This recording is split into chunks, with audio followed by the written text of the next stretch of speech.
donc ils sont partis, ils n'ont pas eu le temps de le dire à ceux qui sont passés avant nous. Simbéton, le sujet qu'ils ont abordé est très, très intéressant. Donc, au regard de la RE 2020, donc c'est dommage que vous n'ayez pas été plus nombreux.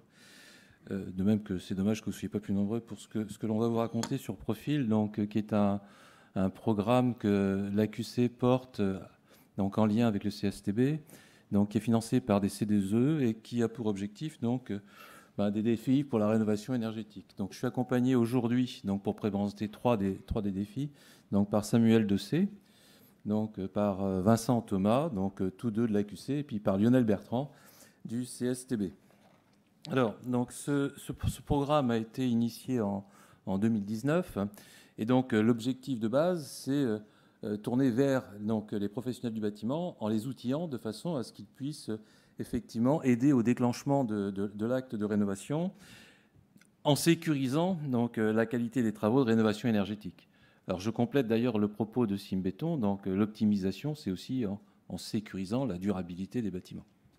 Bien évidemment, et augmenter donc, la relation donc, client-professionnel. Donc, c'est un des sujets fondamentaux donc, pour le lancement dans la rénovation énergétique, la qualité de la confiance entre clients et professionnels. Et donc, l'objectif de ce programme et de ces 9 projets, c'est bien aussi de travailler là-dessus. Le montant global donc, financé par des certificats d'économie d'énergie est de 24,55 millions d'euros. Alors, pour faire cela, on a rassemblé autour de nous donc l'ensemble des acteurs porteurs de ces sujets. Donc, d'une part, donc le portage politique par les pouvoirs publics, c'est leur job. Donc, le programme a été porté donc par l'AQC avec un porteur secondaire donc qui était le CSTB. Donc, il a été financé par des C2E et donc par des obligés, donc qui sont cités ici. Et puis, toute la filière du bâtiment s'est rassemblée pour travailler sur l'ensemble de ces productions. Alors, aujourd'hui, donc, peu de productions sont sorties. Je vous invite à surveiller l'actualité parce que tout va sortir d'ici la fin de l'année 2021 puisque le programme se termine fin 2021 et c'est bien évidemment à la fin du programme donc, qu'on sort l'ensemble des productions. Donc, comme je vous l'ai indiqué, il y a 9 projets. Donc, on va vous en présenter 3. Donc, aujourd'hui, donc, Gorénov, donc, le projet aussi... donc Rex Bâtiment Performant, et puis le projet donc Bonne Pratique. Donc je laisserai donc mes collègues les présenter. Les autres projets, donc il y a un projet qui s'appelle donc Stratégie Rénovation, donc dans le cadre duquel donc de nombreuses dispositions ont été prises avec des boîtes à outils pour pouvoir améliorer densification, rénovation, pour pouvoir caler donc des stratégies de rénovation et donner envie de se lancer dans la rénovation. Donc, il y a des fiches donc, sur Réno Standard donc, pour donner des éléments de référence donc, de rénovation donc, en fonction d'un certain nombre de cas qui ont été traités. Il y a aussi un projet qui traitait de la numérisation de l'existant et donc avec des outils donc, qui permettent donc, au travers de relever, numériser, d'utiliser le BIM en rénovation de façon très sécurisée et à moindre coût. Le projet... donc Sereine, donc le principe, c'est un protocole de mesure de la performance énergétique intrinsèque. Ce sera une première mondiale avec un dispositif de mesure à 24 heures qui donnera la performance réelle de l'enveloppe et des équipements.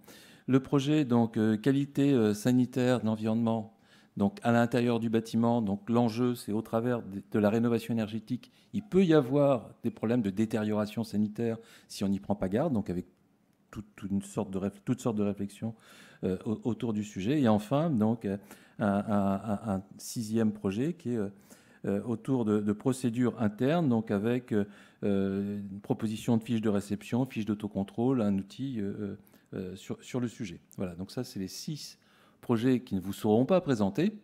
Il y en a 3 d'entre eux ont été présentés à Paris. Les 3 derniers seront présentés à Lyon. Et tout ça est dans la boîte de Energy Meeting. Donc, je laisse la parole maintenant donc, à Samuel Dessay qui va vous parler du projet Rex Rénovation. Merci. Donc, du coup, oui, Samuel Dessay, donc, responsable technique du dispositif Rex Bâtiment Performant. Et je représente aussi Martin Guerre qui est le chef de projet sur ce dispositif. Et donc, je vais vous présenter quelques éléments du projet Rex Rénovation qui est donc un des 9 projets et qui vise, comme c'est écrit ici, à comprendre et partager les conditions de réussite d'une rénovation. Donc concrètement, les objectifs sur ce projet, c'est de capitaliser des retours d'expérience, donc de repartir du terrain pour analyser les non-qualités et les bonnes pratiques qui sont remontées par les acteurs et puis par les visites qui sont faites, et ensuite de valoriser tous ces enseignements qui sont tirés auprès de ces professionnels, de donner un accès à toutes ces non-qualités et surtout ces bonnes pratiques pour éviter les écueils qu'on a pu voir sur le terrain. Donc globalement, pour ce projet Rex Rénovation, on s'est appuyé sur une méthode qui a été éprouvée, qui est celle du dispositif Rex Bâtiment Performant. C'est une méthode qu'on a déjà utilisée sous le programme Pacte et qui se réalise en 4 étapes. Donc on a cette première étape qui est la réalisation d'audits sur le terrain. Donc pour cette étape, on s'appuie sur les centres de ressources du réseau Bâtiment Durable. Donc là, par exemple, pour ce projet-là, on avait 10 enquêteurs sur le terrain qui identifiaient sur leur territoire les projets qui leur semblaient les plus en amont, les plus précurseurs en termes de rénovation performante. Donc il y avait visite du terrain, il y avait rencontre avec les acteurs, maîtrise d'œuvre, maîtrise d'ouvrage, éventuellement quelques entreprises en fonction des sujets qui étaient approfondis sur les projets. Ensuite, on a une deuxième étape qui est celle de la capitalisation. Donc, on leur met à disposition une base de données où ils peuvent remplir tous les paramètres du projet qui a été visité, aussi bien sur les équipements, sur l'enveloppe, mais surtout sur ce qu'ils ont vu sur le terrain et ce qu'ils ont reçu comme information de la part des acteurs. Donc, nous, ce qu'on appelle des événements, donc soit des événements de bonne pratique ou des événements de non-qualité, qui sont documentés par la photo, qui sont documentés, on le verra un petit peu tout à l'heure, de la manière dont c'est fait. Ensuite, on passe sur la troisième étape où là, on se fait accompagner aussi par des experts, qui est l'étape d'analyse. Donc, par rapport à une requête sur la base de données qu'ils ont remplie, par rapport à des thématiques.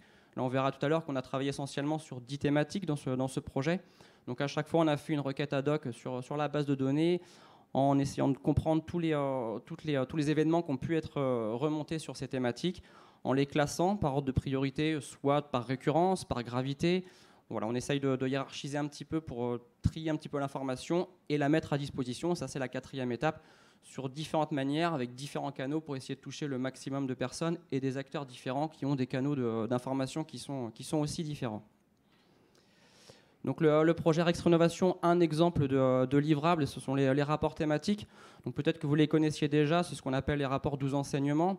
Donc on va sur une thématique particulière donc qui est creusée à partir de la base.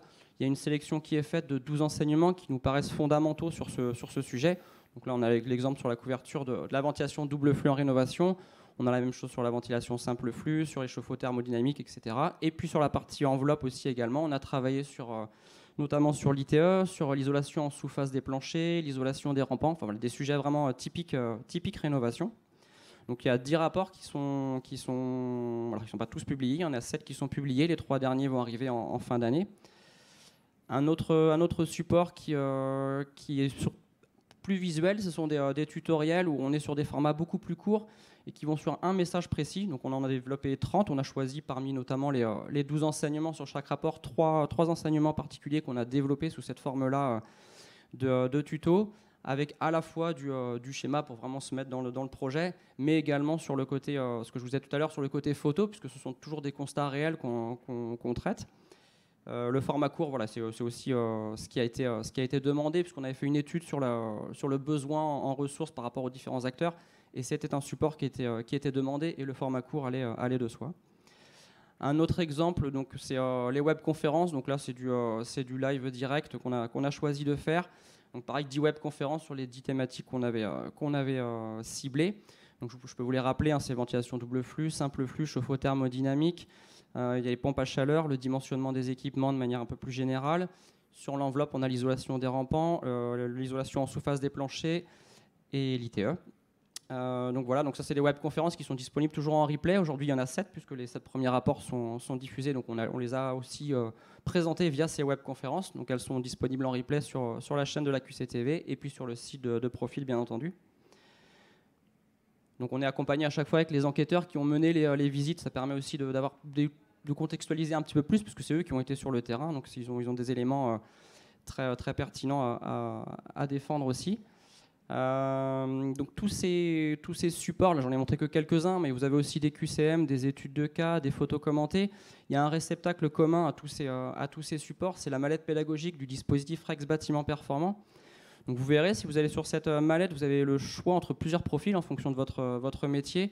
Donc on a un profil qui est professionnel, maîtrise d'œuvre, plus entreprise, etc. Et aussi on a un profil formateur, puisque ce sont des briques en fait, pour construire aussi les cours et amener l'information jusqu'aux apprenants. Un autre réceptacle qui est un petit peu différent, mais qui finalement recense aussi toute la donnée qu'on a pu accumuler pendant cette période du projet Rex Rénovation, c'est un MOOC donc, qui démarre aujourd'hui. Risque et bon réflexe, rénovation performante. Donc, je vous invite à vous inscrire. Il est ouvert à partir d'aujourd'hui jusqu'à la fin de l'année. Le principe pédagogique, c'est qu'on a la particularité d'avoir 2 parcours dans ce MOOC. On a un parcours enveloppe et un parcours équipement. Donc vous pouvez faire, on encourage même à faire les 2 parcours, puisque au niveau interaction, interface, c'est quand même le point clé de la réussite de la rénovation. On encourage à faire les 2 parcours, mais en fonction de vos métiers, vous pouvez choisir un parcours sans faire l'autre à côté. Donc ça, c'est dispo aujourd'hui, c'est gratuit, donc sur le site du MOOC Bâtiment Durable. Donc aujourd'hui, il y a 2500 inscrits, donc je n'ai pas été voir, mais bon, les premiers ont commencé aujourd'hui en tout cas. Très bien, merci Samuel. Donc maintenant la parole à Vincent Thomas qui va nous parler donc, de bonnes pratiques en tenant le rythme donc bien lancé par Samuel. Merci. Donc pour bonnes pratiques, donc on est bien là sur l'un des 9 programmes aussi du programme Profil. Alors l'idée ici, rapidement, c'est de finalement codifier et partager un maximum les connaissances et les bonnes pratiques à l'ensemble de la filière bâtiment. Dans les faits, qu'est-ce qu'on produit ? On produit toute une palette de livrables. Alors ça va de la recommandation professionnelle. Donc la recommandation professionnelle, pour rappel, hein, c'est quand même un document de référence qui est reconnu par les assureurs et qui peut, dans certains cas, combler un certain vide, un certain manque des DTU. Donc, dans bonne pratique, on édite 2 recommandations professionnelles. La première, qui va sortir en toute fin d'année, concerne les points singuliers en ITE. Et la seconde, qui est sortie, c'est tout frais, qui est sortie la semaine dernière et qui est disponible sur le site Profil, je vais vous donner les adresses juste après, concerne les chaudières à granulés. Donc, voilà, je vous disais 2 recommandations professionnelles qui sont édités dans le cadre du projet Bonne Pratique. On édite également des guides toujours à destination des professionnels. Je coupe pour dire que elles viennent s'ajouter à un ensemble de recommandations professionnelles qui ont été formulées dans le cadre de 2 précédents programmes. Donc il y en a des recommandations professionnelles donc, qui ont cette valeur-là. Il y en a une 50aine à peu près à télécharger sur les sites. Pardon, Vincent. Oui, justement, un petit peu plus tard, il y a une slide sur le programme Pacte et Rage où on retrouve les autres recos. Donc, je disais également des guides qui concernent, par exemple, le chauffage ou alors la conversion d'anciennes installations fuel. Également un guide sur la ventilation par insufflation, toujours en maison individuelle, ou pour le coup en tertiaire, un guide sur le rafraîchissement adiabatique. Également des rapports qui sont en cours de diffusion. Les premiers sont sortis sur le site Profil. Alors là, on est sur des techniques souvent plus innovantes. On va parler d'isolant sous vide, on va parler d'aérogel, on va parler de pompes à chaleur à fluide naturel. Bon, je vous détaille pas toute la liste, mais tout un tas de rapports qui seront disponibles.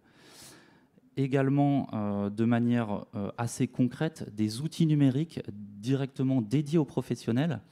Donc, quand je dis outils numériques, je parle d'outils utilisables sur smartphone ou sur tablette, directement sur chantier. Donc là, on en a 2 qui sont justement en toute finalisation, qui vont être publiés dans les semaines à venir.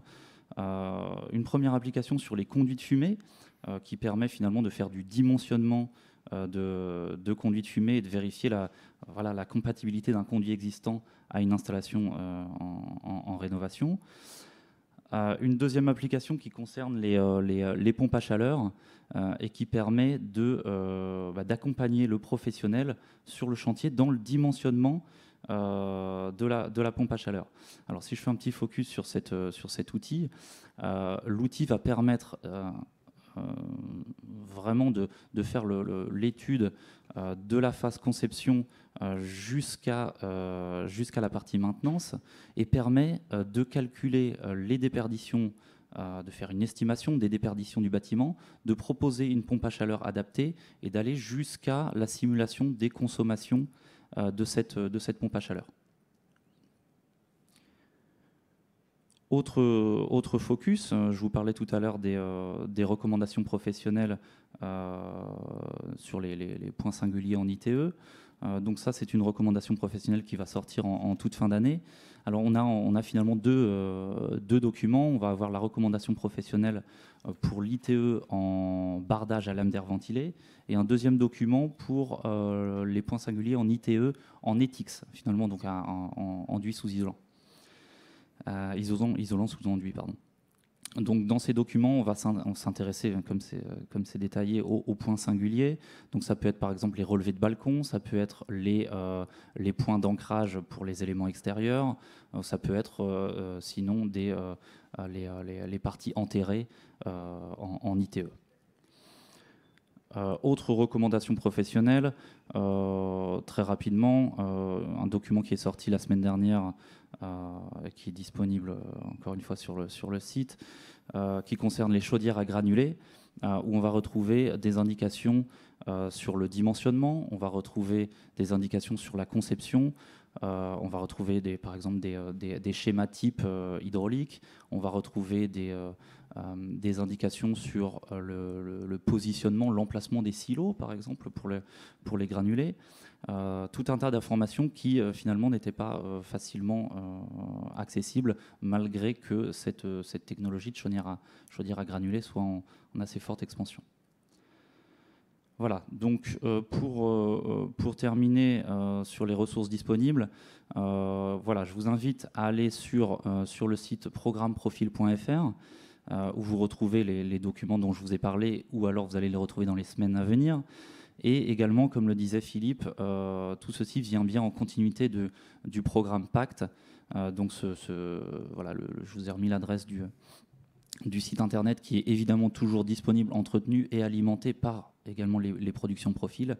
Et donc sur ce site, vous retrouverez notamment toutes les recommandations professionnelles. Merci Vincent. Donc maintenant, je laisse Lionel Bertrand présenter le projet Gorénov avec autant d'efficacité. Merci, bonjour à tous. Donc dans le projet Gorénov, on s'est penché sur la problématique de la connaissance du parc de bâtiments existants, plutôt sur le problème de la méconnaissance du parc de bâtiments existants. C'est un problème, c'est un vrai problème dans le cadre du grand chantier de rénovation qui est devant nous. Donc voilà le concept de Gorénov. L'idée, c'est de mettre en place un service public sur Internet de sensibilisation et d'aide à la décision de rénovation pour aider à la massification de la rénovation, mais avec quelque chose de tout à fait nouveau dans l'expérience utilisateur. On veut quelque chose qui soit une sorte de prélude au diagnostic, un prélude à l'audit énergétique, mais quelque chose qui soit très rapide, très simple, instantané et très ludique. En fait, une première marche dans le parcours de réflexion et qui va peut-être amener certains à l'acte de rénover. Donc, une première marche très simple pour mettre le pied à l'étrier. Donc, il y a une innovation derrière tout ça, vous allez voir. On a recensé et croisé toutes les données qui existaient aujourd'hui librement, à peu près en open data et un peu au-delà, pour les croiser et construire la première base de données nationale des bâtiments, avec un focus particulier sur le logement. Dans cette première étape, c'est vraiment le logement qui nous intéresse, mais tous les logements, tous les bâtiments de logement, que ce soit du collectif ou de l'individuel. Ça va se concrétiser par 2 services en ligne, l'un à destination des particuliers, un service web, l'autre à destination des bailleurs. Donc une application grand public, une application plutôt professionnelle. Tout ça alimenté par cette fameuse base de données nationale des bâtiments. Pour les particuliers, on a l'objectif surtout de sensibiliser et d'initier une réflexion. Prendre conscience aussi de l'impact énergétique et carbone de son habitat et inciter à passer à l'étape suivante. Vous voyez, c'est ça, cette première marche de réflexion. C'est tout simple, mais ça contribue, c'est un maillon de la chaîne de la massification de la rénovation. Alors, quelques écrans clés pour que vous voyez un petit peu le design de cette application. Donc, on se connecte, on tape une adresse, on peut naviguer sur une carte en 3D d'ailleurs. On choisit un bâtiment et tout de suite, on peut consulter une fiche qui décrit des éléments performantiels sur ce bâtiment. Et on a accès à tous les bâtiments résidentiels en France. Une autre fonctionnalité permettra ensuite d'interpréter ces résultats en se comparant à d'autres références. Alors on voit toute une série de références de comparaison qui peuvent être le quartier, qui peuvent être une autre adresse, qui peuvent être des bâtiments jumeaux, qui peuvent être aussi le même bâtiment après sa rénovation. Donc on va pouvoir visualiser combien on pourrait gagner en le rénovant avec une rénovation globale. C'est assez schématique, c'est assez simple, c'est assez direct, mais c'est vraiment instantané. Donc ça se fait en quelques clics, accessible pour tous. Et la dernière étape du processus, c'est pour les personnes qui souhaitent aller plus loin, on les redirige vers les bons interlocuteurs, à savoir le réseau FAIR, Coach CoPro, etc. À disposition également des fiches de référence de rénovation pour inspirer la rénovation. Donc ça, c'est pour le grand public. Maintenant, oui, une dernière chose, une version téléphone portable, bien sûr, sera disponible pour cette application. On retrouve les mêmes fonctionnalités, mais avec une ergonomie propre au smartphone. Alors pour les bailleurs sociaux, c'est un petit peu différent. Là, on s'intéresse à des professionnels qui gèrent des parcs de bâtiments. Donc là, l'idée, c'est de produire un portail de données décisionnel au service de la construction de leur plan stratégique de patrimoine. C'est vraiment un portail de données, vous allez voir. Donc voilà, c'est la forme que ça prend. Quand on se connecte, on est reconnu comme le bailleur Intel. Donc son parc est directement visible. Donc j'accède directement à mon parc et je peux naviguer à l'intérieur en zoomant à l'intérieur de ces petits ronds qui sont ce qu'on appelle des clusters. Mais vous avez déjà une évaluation globale à l'échelle du parc à droite, avec notamment sur l'indicateur qui est choisi, là en l'occurrence c'est les DPE, un benchmark entre mon parc et le parc de logements sociaux français. Et puis on peut donc accéder à la fiche focus bâtiment par bâtiment avec toute une série d'informations. Et là, il y a à peu près une centaine de données qui sont là, qui sont des données brutes et des données que nous avons interprétées au CSTB en appliquant des traitements plus ou moins sophistiqués, des projections ou des resimulations de consommation qui sont faites systématiquement sur les bâtiments. Alors la technologie sous-jacente pour faire tourner tout ça, c'est cette fameuse base de données nationale des bâtiments. Donc il y a tous les bâtiments, que ce soit des maisons individuelles ou collectives. Donc ça fait 22 millions quand même d'objets. Et pour chaque objet, on a une fiche descriptive avec une centaine d'attributs à peu près. On va trouver des informations de morphologie, puisque vous la voyez là en 3D, donc on a vraiment les informations de morphologie, ce qui nous permet d'envoyer ça dans des simulations thermiques. On a quand même une description géométrique même simple, mais elle est là. Des informations sur les matériaux en présence, les équipements de chauffage de CS, les consommations d'énergie qu'on va récupérer chez Enedis, GRDF, les informations issues du DPE et des données administratives.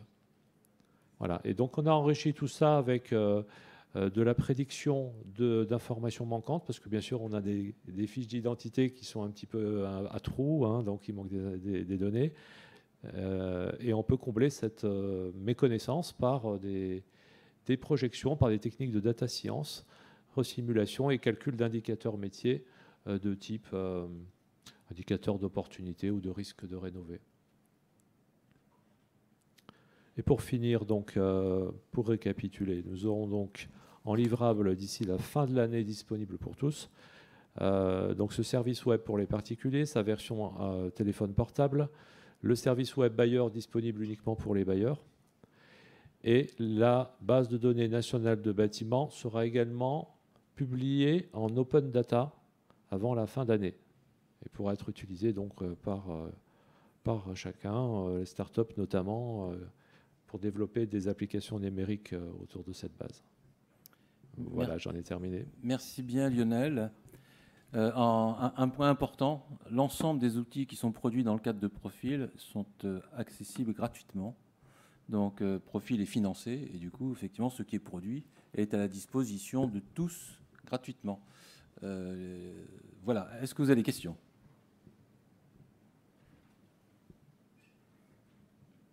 Oui, j'arrive.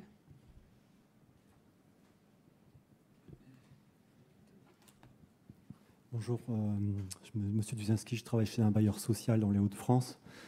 Et je voulais poser la question, la base de données data que vous avez de ces infos sur les bâtiments, quelle est leur fiabilité en pourcentage? Alors, on a beaucoup Et d'indicateurs. où est-ce que vous les avez? Comment vous avez réussi à acquérir ces données de tous les bâtiments dans une ville, par exemple? On a exploité une vingtaine de bases de données. Et en ce qui concerne la fiabilité des informations, ça c'est vraiment un sujet d'intérêt pour nous, très important. En fait, chaque information est qualifiée en termes de fiabilité à l'intérieur. Donc on a des niveaux de fiabilité très variables. Ça dépend vraiment des bâtiments, des régions. Mais en tout cas, c'est documenté dans la base. Et l'enjeu, c'est dans le futur, c'est de progresser sur ce sujet. Là, c'est la première version, hein. On est parti sur quelque chose qui va durer dans le temps, hein. Donc on va monter en fiabilité, en complétude petit à petit. C'est parti de rien, hein, donc c'est énorme. Tout ce qui vous est présenté, c'est un travail énorme qui a été fait par les équipes avec Lionel. Hein, c'est la première version en fait, voilà. Et j'espère d'une longue histoire et qui va changer un peu la donne. Voilà. Une autre question? Non? Eh bien, merci pour votre attention et puis je laisse la parole aux successeurs. Bonne journée.